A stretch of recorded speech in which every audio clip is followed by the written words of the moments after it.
أعوذ بالله من الشيطان الرجيم بسم الله الرحمن الرحيم الحمد لله رب العالمين الصلاة والسلام على رسول كريم وعلى آله وأصحابه أجمعين رب اشرح لي صدري ويسر لي أمري واحلل عقدة من لساني ويفقه قولي.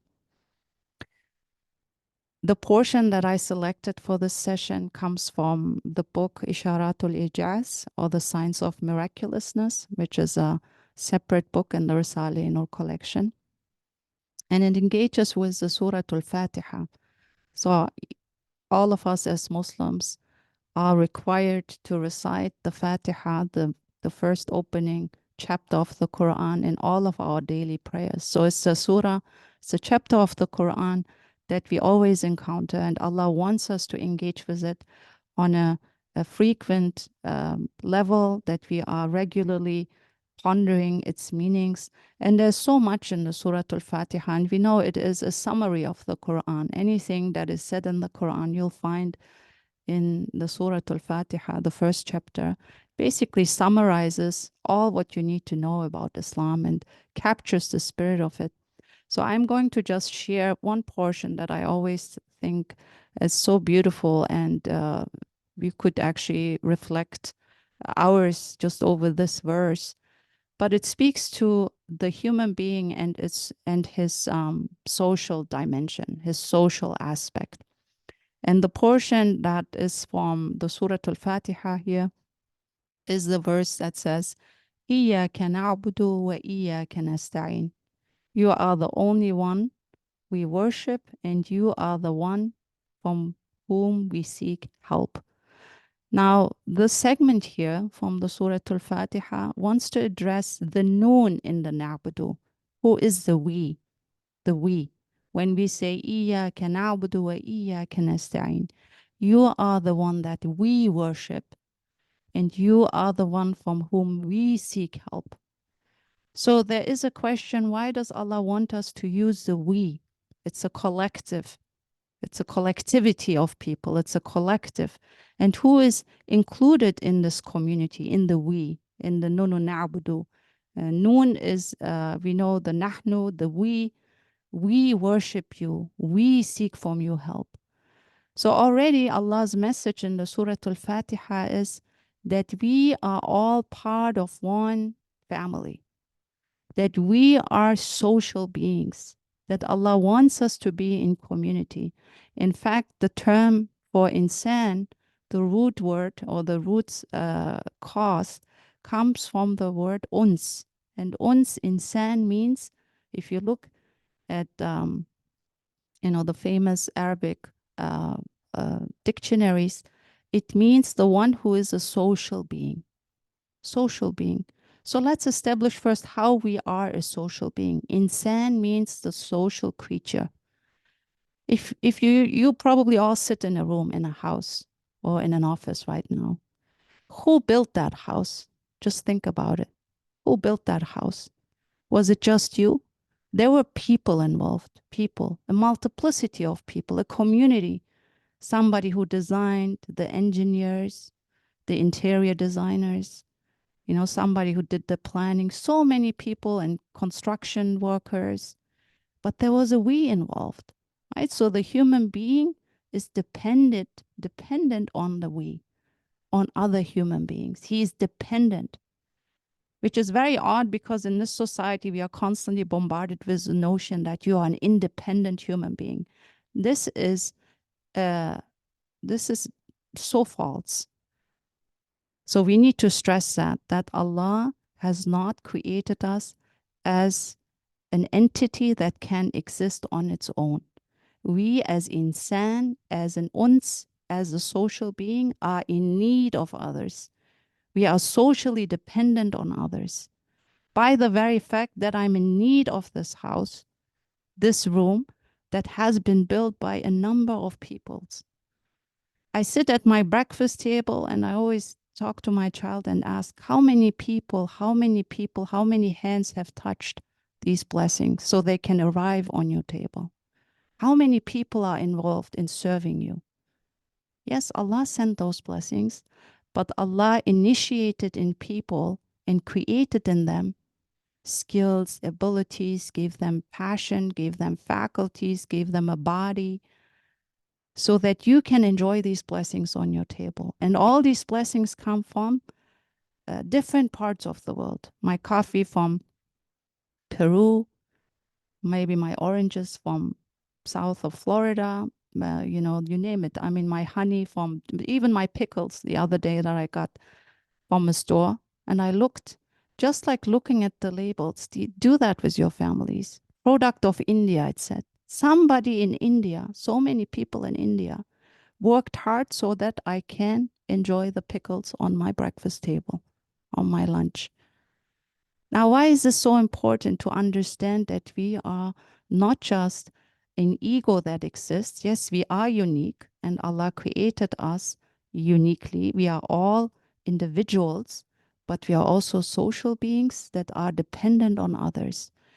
And by knowing that my life is dependent on others, I am very aware that I have a response towards them, that I have a holy obligation, a holy responsibility.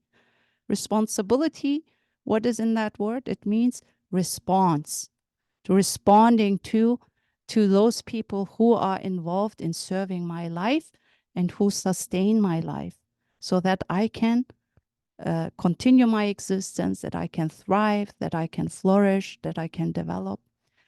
And even when we are born, you know, our very existence and coming into this world, let's go even further. Our conception, two people are involved, right? Through the act of love, right? Our parents. So even our existence into this world happens through a social connection, a very loving, intimate, close, social, human connection, right? So our existence is dependent on other human beings. And then if we go even further, the Quran tells us that there was what we call the Majlis Eles, the primordial covenant, that all the souls were gathered, all the souls that exist, Muslims, non-Muslims, all people, all humanity, all the souls. And Allah asked them, am I not your Lord? Alastu bi rabbikum. And again, interesting, he doesn't ask you if he is your personal Lord, but he asks all of us, all the souls that were gathered then, am I not your Lord? The Lord is, the your is the collectivity again. So by our very existence, even when we existed as souls before entering this world, we were all gathered as a collectivity, as a community. This is what we call the primordial covenant, a covenant that we made with Allah. And what is our response? We say, قَالُوا بَلَا شَهِدْنَا. Yes, indeed, you are our Lord. SubhanAllah. It's very powerful going back to this moment of the primordial covenant and understanding that I was part of this community, that I was always part of a collectivity, of a jama'ah, right? So I cannot be by myself.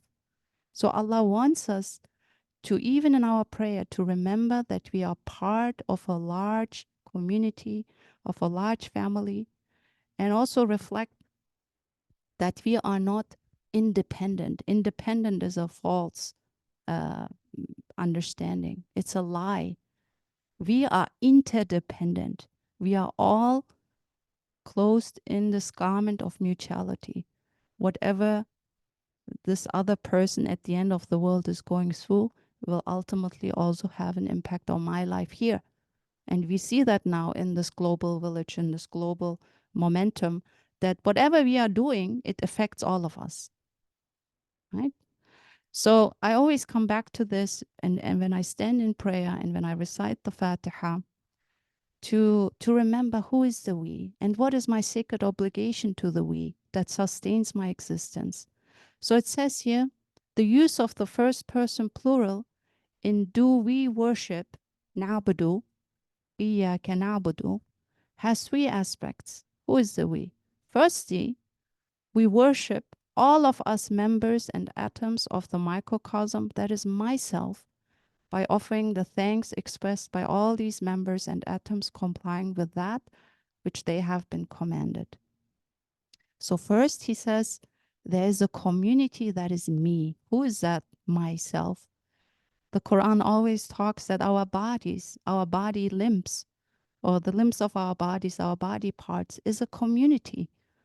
That our hands and our eyes and our ears, our cells, our feelings, our internal emotions, like love, fear, anxiety, jealousy, envy, anger, all of these internal limbs, but also our external limbs like eyes and ears and hands and foot and our whole internal organs, they are all members of a community. So that's the first community that we need to acknowledge. I do not claim ownership of myself. I have not created these body limbs. They are owned by someone else. He is the real owner, and I have to return these holy parts of my body in a way that honors his ownership. That is a very important thing, because in this time where we talk, my body, my choice, yes, that is true, but it's also not true. How is it not true? Is this your body and is this your choice how to use it? But ultimately, you cannot claim ownership because you have not created those internal emotions, endless feelings, and your body limbs by yourself. Even your parents do not claim that they created it. None of the human beings in this world claim that can create a human being, let alone then Mother Nature. We realize that Mother Nature, that there is compassion and mercy at play in the creation, but we do not name Mother Nature as the creator, right? Even Mother Nature, what is Mother Nature? We know, death elements like soil and earth, air, and water. But those elements, they do not have conscience. They do not have knowledge. They do not have wisdom. They do not have compassion.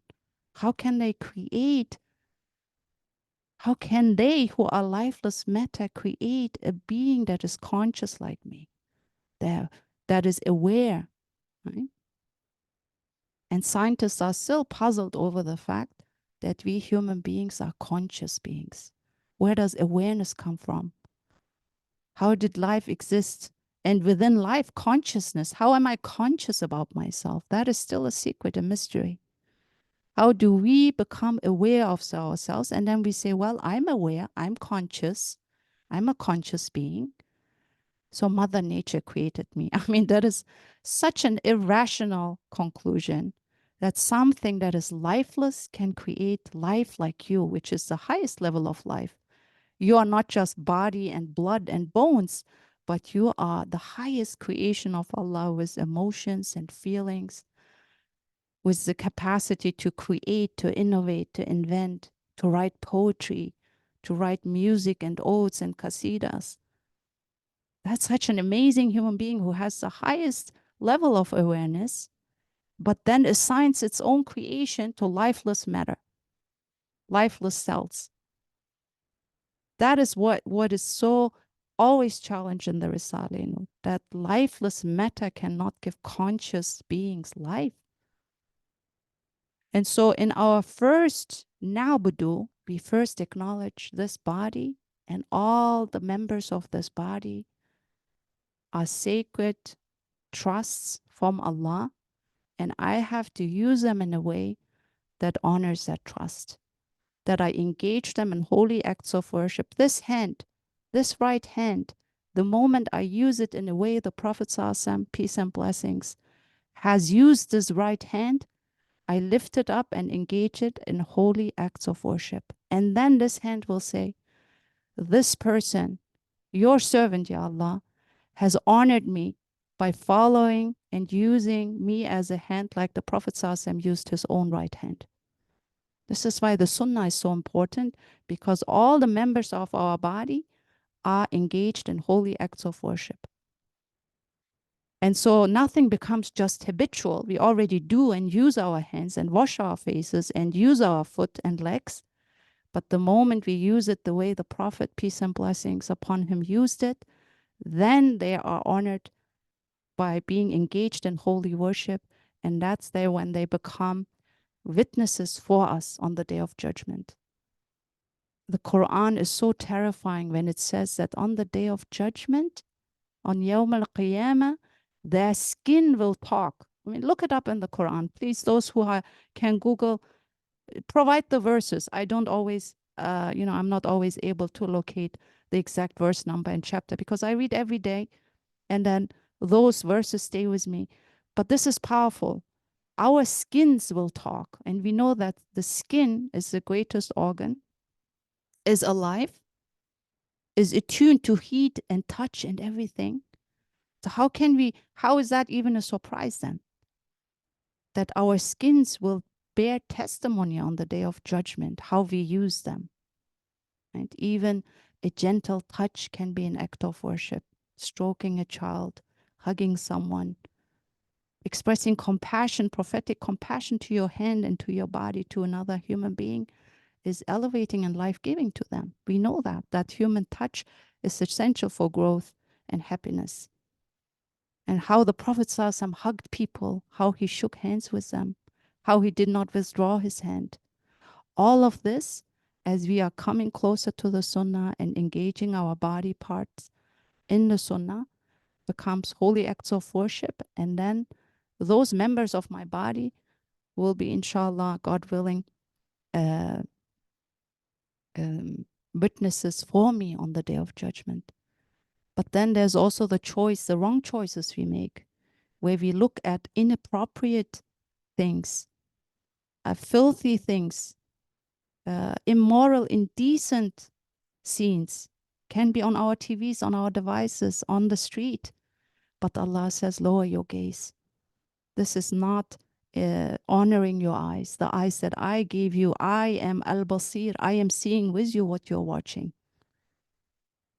So the Risale-i really goes deep in teaching us that all of our members of this body are holy members who want to be engaged in acts of worship. And when we are looking the way the Prophet ﷺ looked, watching the way the Prophet ﷺ looked, hearing the things that the Prophet ﷺ listened to, the way he spoke and the way he engaged his lips and his speech ability of speech, then we are elevating our members of our body in the worship. So in Iyyaka na'budu, first we acknowledge that I do not own my body. This body is not my own. Allah is al-Malikul Mulk. He is the true owner of this body. He calls me to treat my body parts with dignity and beauty and wisdom, engage them in the Sunnah performance and elevate them so that then they become content with me and honored to be part of my lives.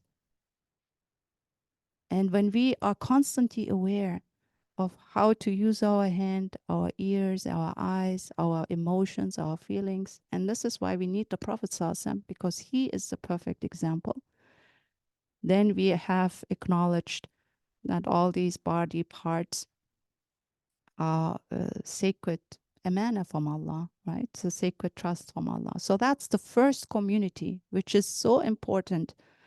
Internal and external organs, internal and outward limbs, our feelings and emotions, to use them wisely with purpose and intention, to not waste our curiosity, to not abuse our emotions or misuse our emotions or exploit our emotions, but to use them with care and trust, and to also nurture them with wholesome food. That is also a sunnah. The Quran teaches us to eat from tayyib food, from those things that are less processed. This is also an act of worship, to stay away from things that are doubtful and harmful. Right? So that means to avoid 90% of the aisles in the supermarket, because most of them are processed and modified and genetically modified and harmful to the human being and his bodies.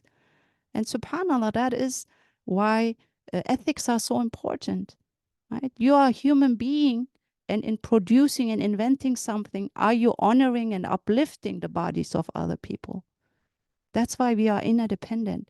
What someone does and invents and creates and innovates has an impact on all of us. So it calls for deep ethical vision, a moral understanding that I do not own myself and that I have a responsibility to other people, not just to my body, but also to other people and other human beings, in how I do my work and what do I invent and what I write. Is this really of benefit to others? Is this uplifting their lives? Is this advancing the human family? And not just thinking about myself, because myself is sustained to the greater self, which is the community. So number one is our remembering in when we say, Iyyaka na'budu, Ya Allah, allow me to engage all my parts of my body in sacred worship and offering thanks in that regard. And expressing thanks is through our actions. To say, Ya Allah, you have given me these eyes, these ears, which are the channel to my heart. Allow me to use them wisely. Allow me not to harm your amana, to allow me to honor your trust, right? And to return them in the best way to you so that we are protected from having them being witnesses against us. So when we can teach that ourselves and teach that our children, that they have a responsibility for their bodies and that all these body parts have been given to them, what they are watching and seeing and listening is so important because it impacts the heart. And when the heart, the Prophet says, when the heart is affected and is covered with spiritual disease, it's very hard to recover. But if somebody is healthy in their heart and uses the channels of the heart, like listening and watching and looking and speaking, then he's constantly nourishing and nurturing his heart with good things, with tayyib food, good wholesome food, which also includes immaterial food, emotional food, good company, right? Good words, good music, good poetry, good books, nurturing, elevating the spirit and the heart. Secondly, all of us monotheists, we worship you through obedience to your Sharia. So now he widens the Na'budu. First, it was the self that is comprised of all these body parts and atoms, like what we take in. And then secondly, it is a very large community of those who proclaim Allah's oneness, right? So there are many of us, even in the Abrahamic family, if you want, those who proclaim Allah's oneness, that I'm not the only one who proclaims Allah's existence.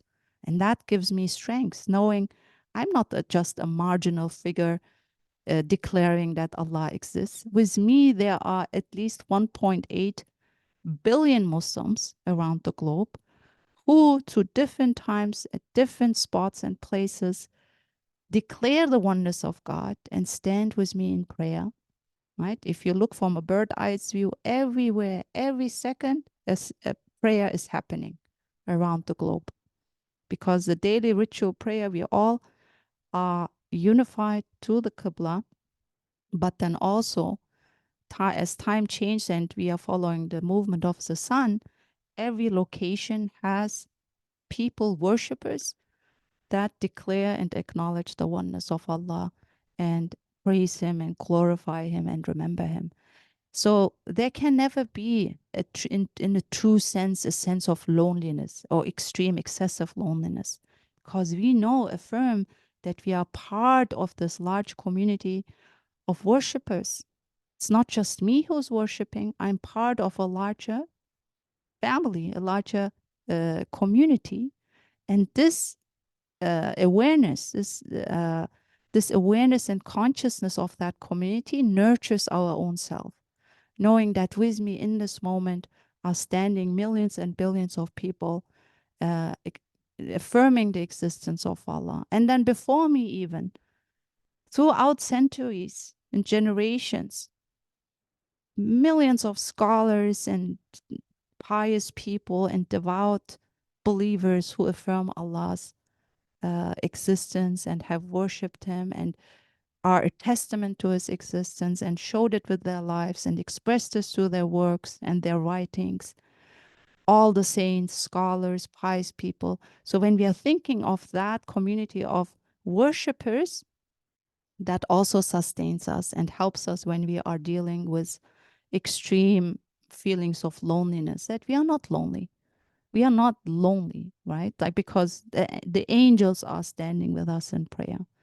The prophets before me have affirmed Allah's greatness. And then there are the worshippers around the world and so forth. So if you largen, if you are truly reflecting on the we in the Nabudu, it really provides us with a sense of comfort and gives us a cure in moments where we feel, extreme loneliness. So that's a cure for that.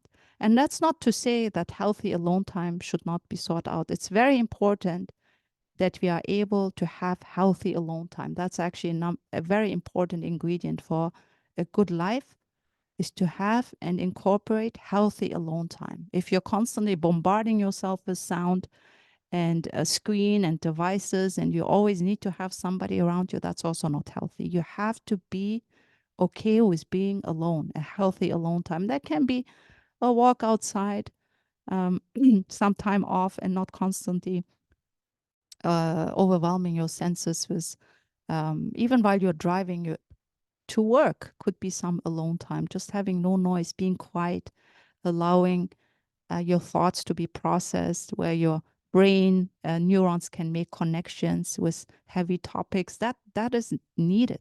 Even scientists say that that is needed, that we need to have some healthy alone time, because we are constantly in an age of information, constantly bombarded with knowledge. That is also not healthy. So having some intentional time out and time off is essential for a well-rounded human being. And if that's not the case, if you cannot be without your phone or without people around you, that is not a healthy approach. We need to work on that, and we need to have that time with ourselves and to be all right by being alone. At the same time, we are also social beings who, just because Allah loves community and because we are dependent on people, we need to be in community, regardless how difficult a community might be, regardless how many obstacles you face in your community. There will never be a perfect community, and also have contentment there. So wherever you are locally, 2 people are a community, 3 people are a community. We don't have to be greedy in that. If we have like-minded people, seek them out, meet with them regularly, weekly, and that also nurtures our well-being. So when we talked last week about the Quran is our companion, then we have to be Quranic. The Quran was not in a corner sitting. The Quran engaged communities. Communities translated the Quran. The Quran was open to difference. The Quran was open to rejection. The Quran was open to ridicule. The Quran was not afraid of difference and disagreement. The Quran engaged throughout centuries, different communities and different populations, was committed to them and transformed them in a beautiful way. So if you think of the Quran as a person coming from the heavenly realm to the earth, what did the Quran do? Be with people. Go into the communities, and even if they reject you, ridicule you, belittle you, you still engage them. You are still there. You are present. You are not withdrawing. And it's not because you need support from them, but because you know this is what Allah calls you to do. Allah calls you to be with people. This is what our tradition teaches. It pushes us with people. It pushes us to be with others, because the greatest concern for the Prophet ﷺ and for all prophets was to be with their communities. That's why we cannot be indifferent to the pain and the pleasure of our communities. And we are not with them just because we need their support. That's a very transactional approach. That's a very selfish approach. The prophets didn't need their people. The prophets were with them because Allah called them to do so, and because they cared about them. So I'm not going into my community because I need them. Yes, I need them, but I'm not doing it for selfish reasons. I say, I need to be here because this is the Quranic way. This is the prophetic way. Allah wants us to be connected, even if we are difficult, even if we have difficult relationships. We are a we. And in that we, it can be messy, can be complicated. In every family, there can be tensions. That is all right. My husband always tells me where there are people, it's going to be complicated and messy. And to be content with that, to be okay with that. The Prophet ﷺ didn't have the perfect companions. He was not surrounded by a super holy people from day one. It needed time, it needed commitment, it needed compassion, it needed understanding, it needed patience. So these are the prophetic virtues that we need to display while being in community, lenient and forgiving and gentle and kind and understanding. And not everybody comes day one and does things the way you do. And to have that kind of gentle approach, I think is essential as we are learning to live into the Iyyaka na'budu. Allah wants us to be coming together to Him. And why to be afraid of people? I hear some people say, I have social anxiety. How can you be anxious of people? Allah created human beings. How can you be anxious of human beings? The most beautiful creation of Allah is the human being. How can you not seek out their companionship? How can you not be interested in them? How are you having fear in encountering the other person? A friend of mine who teaches as a communications professor, she mentioned she asked her students who uses their phone in public to avoid eye contact with other students on campus. And all of them raised their hands. They don't want to even look into each other's faces. This is how so much social anxiety is happening. Why are you afraid of the other? He's your fellow human being. He's a creation of Allah. When you encounter a stranger, a human being, Allah creates a holy encounter, and he or she can leave sacred imprints in your life, and you can leave sacred imprints in their lives. And to avoid eye contact, to avoid people, this is not the prophetic way. Wherever we are, we can move any day, any moment, the same format. Prophetic way, Quranic way is to be in community, to prioritize community. Otherwise, this Iyyaka na'budu, we worship you, has no meaning. Because each of us is a unique configuration of Allah's divine qualities. I carry Allah's qualities, you carry Allah's qualities. This person carries Allah's unique qualities. Each of us has an important, beautiful, divine puzzle to offer.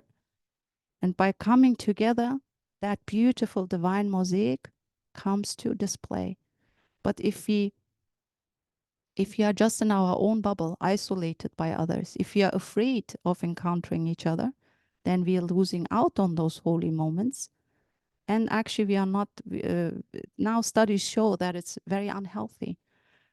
Talking to another human being every day, at least for 15 minutes, studies show has such a positive impact on your overall well-being, your health. That is what science shows us. But we are not doing it because I'm going to feel better about myself. But I know that Allah wants us to be in that holy relationship with others. The Prophet ﷺ, that's his way. He cared about people. And so I cannot be indifferent to people's pains and pleasures. To be there for them in sickness and in joy, and when they are celebrating their weddings and their akikas and their newborns and the departure of their loved ones, and when they are grieving, I'm there. And to prioritize that, to make that space in our lives, I think is so essential. So those are the two we's when we say Iyyaka na'budu. First, our bodies, acknowledging that there is a community in our bodies that is carefully watching how we use them, how we honor or dishonor them, and they will be speaking on the day of judgment. The second is a community of all worshippers. And thirdly, All of us beings, all creation. Now he widened the circle even more, the Na'budu, the whole creation.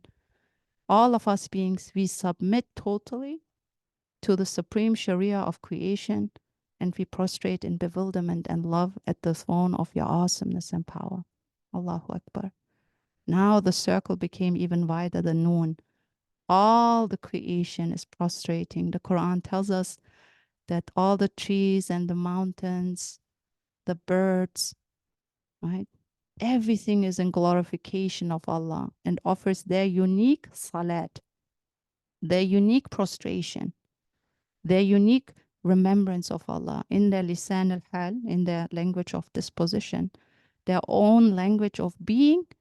They acknowledge Allah's awesomeness and power, and they pray to Him and prostrate to Him, and they submit to Him.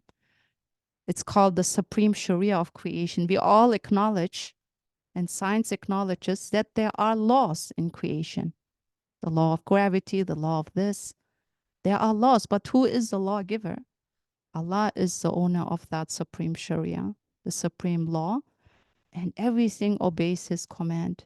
And it's because they are committed to worship Him in that way. So when I go out and I engage with the creation, which is another part of the noon, my community, I look at the trees and I'm in awe of their worship and their ibadah. The trees are glorifying Him, the clouds and the stars and the galaxies, the rain, the thunder praises Him, the stones and the animals and the birds, the insects, all are with me part of that beautiful cosmic community of worshippers. SubhanAllah, if we think like that, can we ever feel excessive loneliness? We can't, because we are constantly in community, even if we are not having fellow human beings around us. And the greatest saints and the pious Muslims and pious devout believers, they knew that. They spent so much time in the creation, in nature. Being in tune with nature is so important in the life of a believer.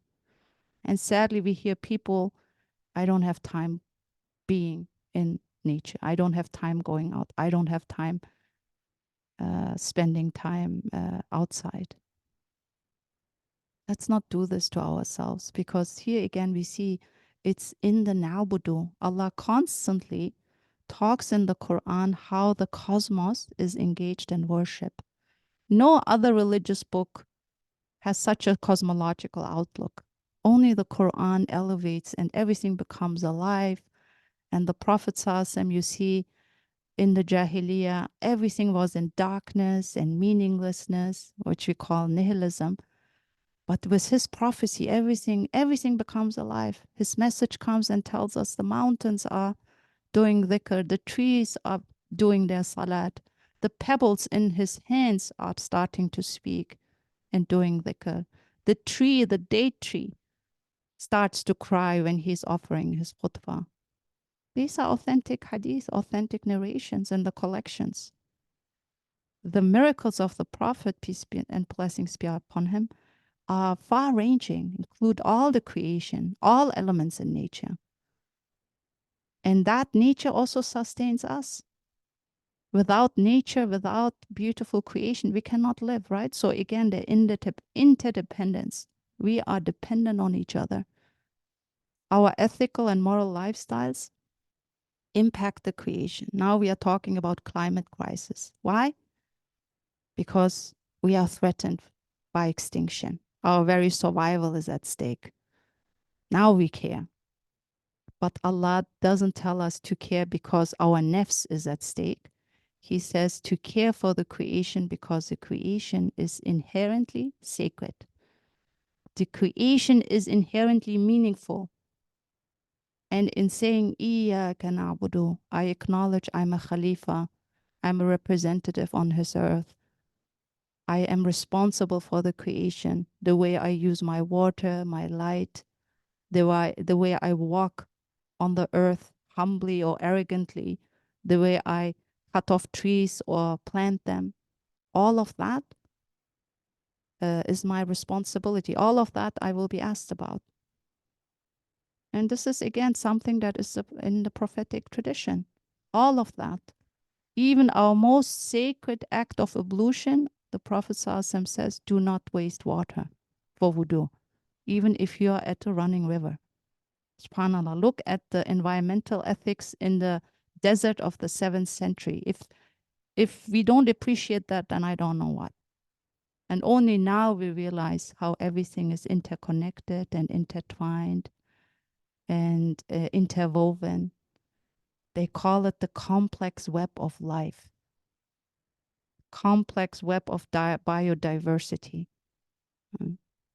And when we destroyed agriculture and made monocultures and only planted cornfields, we then realized that we destroyed the diverse uh, cultures of the plant world, and how that had an impact on the insects and the honeybees and pollination, how everything is interconnected and so forth. So to acknowledge first in our internal world that we are responsible for the creation, that the creation looks very carefully who is walking by them, who knows them, who acknowledges their servanthood, right? And that's why the Risale-i Nur and Ustad Bediüzzaman explains to us that kufr is the greatest crime in creation, to cover up the truth, to conceal the truth that this tree or this mountain, this cloud is a servant of Allah, because you're degrading their very meaning, you're dishonoring them. You're putting them into meaninglessness, into darkness. Imagine a police officer comes to my door and I say, you are nothing. You do not represent anybody. You don't have meaning. You are useless and meaningless. You are just a piece of blood and flesh and bones. How disgraceful, how insulting, how much dishonor would that be? Because this police officer represents the state. He embodies dignity and power and sovereignty and authority. And so when we go out and we deny the meaning of the creation, that they are mirrors of Allah's divine qualities, then we are degrading them, we are dishonoring them, we are devaluing them, we are insulting them. And this is an endless act of crime and deserves punishment in the hereafter. So kufr is a huge crime. And in the Na'budu, we are always reminded that we are responsible for these 3 circles of our community. First, my body, the self. Second, all fellow human beings who are declaring Allah's oneness. And the third is the larger creation, all of the creation that acknowledges Allah's existence and engages in worship. سبحانك لا علم لنا إلا ما علمتنا إنك أنت العليم الحكيم وآخر دعوانا إن الحمد لله رب العالمين.